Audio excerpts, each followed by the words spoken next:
안녕하세요. 박헌진 통합과학연구소 연구조교 김하은입니다. 오늘은 화학결합의 종류에 대해 공부해 보겠습니다. 우선 화학결합의 종류에 대한 개념에 대해 살짝 살펴볼 텐데요. 우리 화학결합에는 크게 뭐가 있었다? 여기 나와 있는 이온결합과 뒤에서 보게 될 공유결합이 있었다. 그리고 이온결합이란 무엇이냐?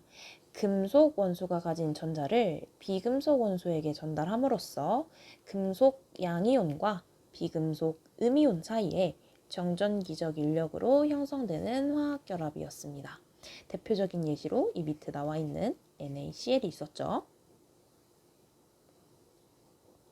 자, 그리고 그렇다면 공유결합이란 무엇이냐라고 했을 때 공유결합은 비금속 원소들 사이에 전자를 내놓아 전자쌍을 만들고 이를 공유하여 형성한 결합이다.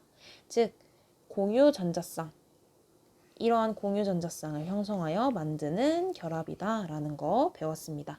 이때 원소들은 누구와 같은 전자 배치를 이룬다? 비활성 기체와 같은 전자 배치를 이룬다. 대표적인 예시로 여기에 나와 있는 H2O와 같은 물질들이 있었어요. 자, 그럼 문제 한번 풀어봅시다. 자, 표는 원자 A에서 D로 구성된 안정한 화합물 가라에 대한 자료이고 A에서 D는 각각 여기에 해당한다 라고 얘기를 했는데, 이런 문제를 딱 처음 봤을 때 어떻게 풀어야 되냐면 이 원소들이 형성할 수 있는 화합물의 종류를 다 생각을 해보는 거예요. 이게 되게 복잡할 것 같죠? 한번 해볼까요?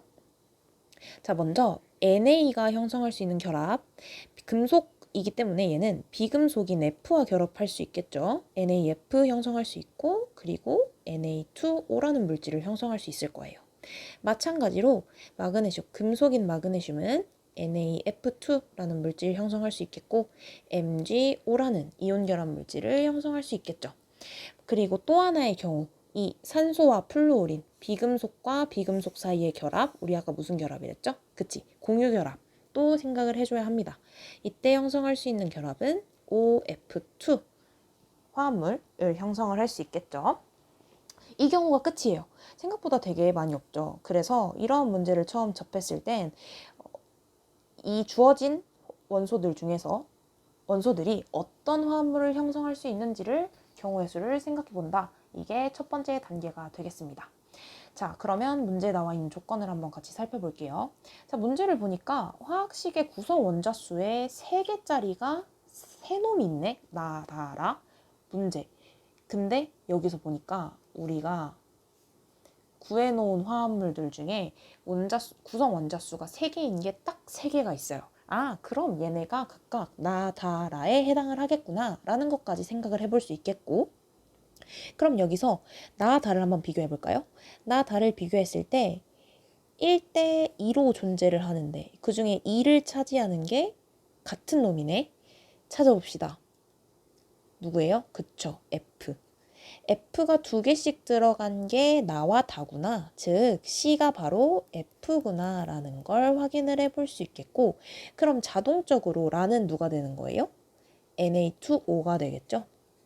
Na2O가 되면서 A는 산소, D는 Na, 나트륨이 되겠습니다.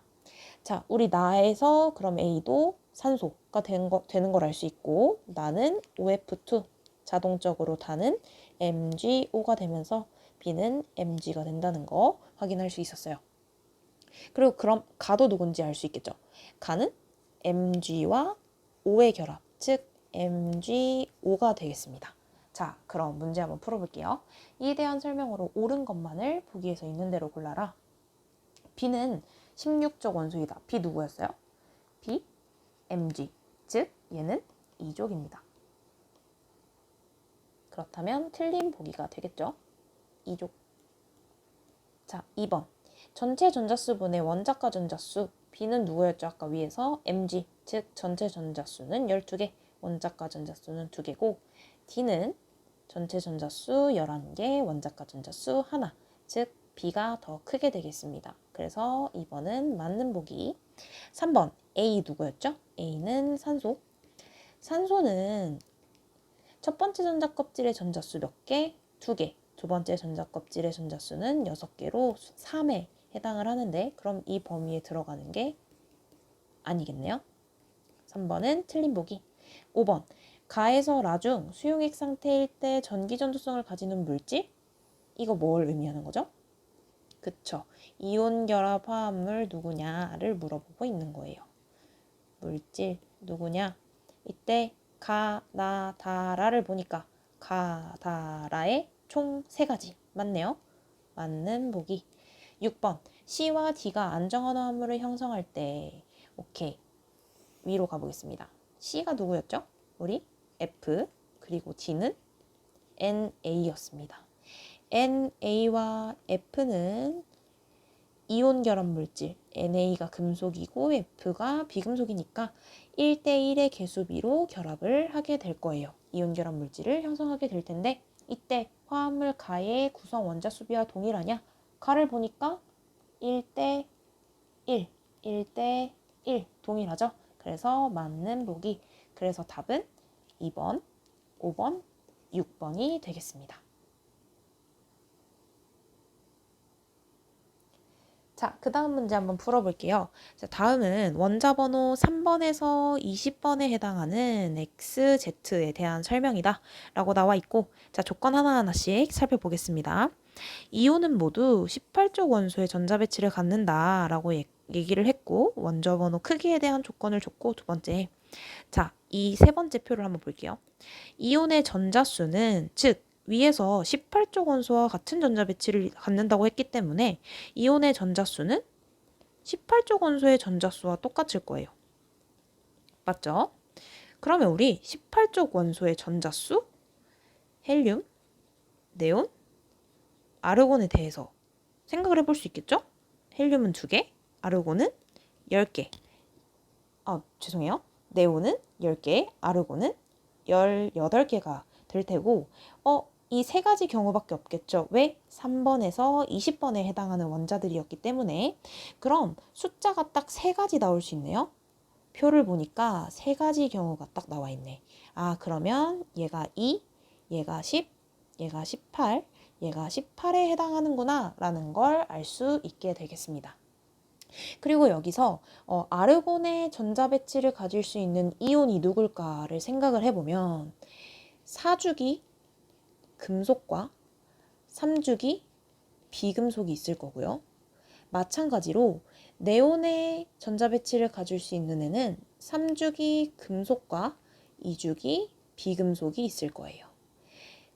헬륨 같은 경우는 2주기 금속만 이러한 전자 배치를 가질 수 있겠죠. 그럼 자동적으로 이 W는 뭐가 된다?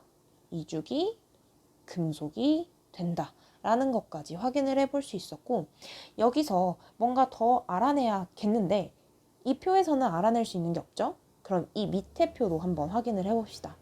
액체 상태의 전기전도성을 알려준 표인데 자, 액체 상태의 전기전도성이 얘는 있어요? 없어요? 없죠. 그걸 통해서 X와 Y는 모두 뭐다? 비금속이다 라는 걸 알 수 있고 X는 누구와 전자 배치가 똑같다? 네온과 전자 배치가 똑같은데 비금속이래요. 그럼 2주기 비금속이 X겠구나 라는 걸 알 수 있게 되는 겁니다. 마찬가지로 여기서 W2X는 액체 상태에서 전기전도성이 있대요. 근데 우리 X가 뭐라는 걸 알아냈죠? 비금속이라는 걸 알아냈기 때문에 W는 자동적으로 금속. 맞네. 우리 아까 얘기했던 것처럼 2주기 금속에 해당하는 W, 이온 결합 물질, 액체 상태의 전기 전도성이 있겠네요. 근데 여기서 한 가지 더 주의해야 할 건 얘네가 2대 1의 개수비로 결합을 했다는 거예요.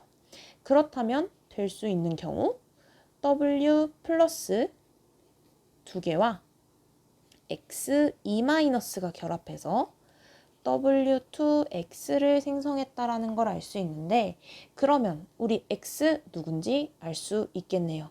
2주기 비금속에 이가 음이온을 가지는 산소가 X이다 라는 걸 알 수 있게 되겠습니다. 마찬가지로 우리 Y이온은 아르곤과 같은 전자배치를 이루게 되는데 비금속이랬죠.